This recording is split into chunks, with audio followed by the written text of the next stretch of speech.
قلبي عاملين ايه؟ كل سنة وانتم طيبين يا حبايبي. رمضان جرى بينا. كل سنة وانتم طيبين يا حبايب قلبي.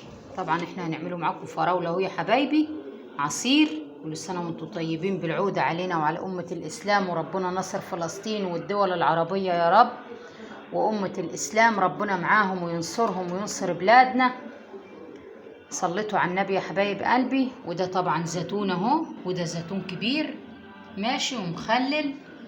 وده طبعا البتنجال ده اساسي، بنعملوه ايه جنب الاكل كده، ايه العيال بيحبوه زي الطحينه كده ماشي. هنعمله امبارح عملنا جوافه، النهارده بقى ايه هنعمله.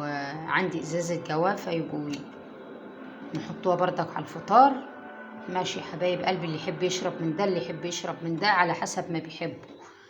وطبعا ايه فراوله جميله اهي، الكيلو ب15 جنيه يا حبايب قلبي. اسراء راحت جابت لي ب10 جنيه، 10 جنيه جميله اهي، على قد ايه الفطار ماشي يا حبايب قلبي. هنعمله معاكم بقى ايه الملوخيه. بصوا الملوخيه خضره وجميله ازاي.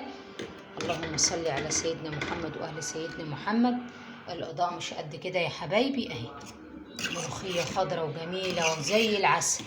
طبعا تحطي ما عندكيش كزبره ناشفه، هاتي كزبره ايه من التانيه دي وتنك حطاها. صليتوا على النبي، خرطها معاها عودين كزبره خضره وخرطيها مع ايه، مع الملوخيه يا حبايب قلبي، تبقى جميله وزي العسل ماشي. هنحط الطشه كده نولعه بوتاجازنا وارجع لكم تاني. طبعا وعاملين ايه النهارده يا حبايب قلبي؟ عاملين برام اهو جميل ما شاء الله. اللهم صل على سيدنا